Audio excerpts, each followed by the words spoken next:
বাঁশতলা শ্রমিক ব্রিজের কাছে আজকে আমরা চলে আসছি বিকালের বাজার দেখার উদ্দেশ্যে। এখানে কি কি পাওয়া যায় এবং কি পরিমাণে কি লোকজন হয় সেই বিষয়ে আজকে আপনাদের সাথে বিস্তারিত আলোচনা করব ঝালমুড়ি সহকারে। তাহলে দেখতেই থাকুন আমাদের ভিডিও। আসসালামু আলাইকুম, আমি সাকিব হাসান স্বাধীন। আমি চলে এসেছি বাঁশতলা। এই বটগাছ দেখার পরেই আমরা চলে এসেছি মাছের বাজার। এখানে মাছের বাজার অনেক বড় হয়। তো এক একটা পাঙ্গাসের ওজন ছিল 5 কেজি থেকে 8 কেজি পর্যন্ত, নদীর পাঙ্গাস বলেছে এরা। তারপর আমরা দেখলাম রুই মাছ উঠেছে, কাতল মাছ উঠেছে, যার ওজন ছিল 5 থেকে 8 কেজি পর্যন্ত এবং ছিল টাটকা চিংড়ি মাছ।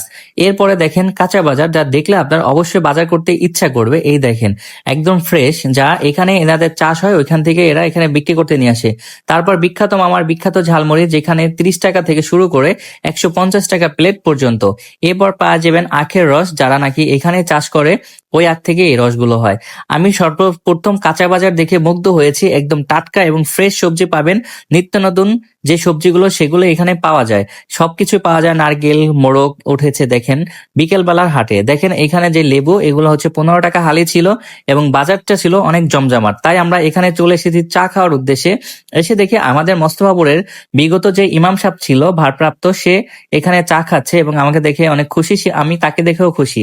তো এই পর্যন্তই। এই হচ্ছে বাসতলার যে মেন ভিডিওটা, যে পুরা বাজারের এরিয়াটা ছিল এই পর্যন্ত, এখানে শেষ। এরপর আমরা যাব হচ্ছে শরীয়তপুরের উদ্দেশ্যে, শিবচরে। তো আপনার আজকের ভিডিও এই পর্যন্তই। আল্লাহ হাফেজ।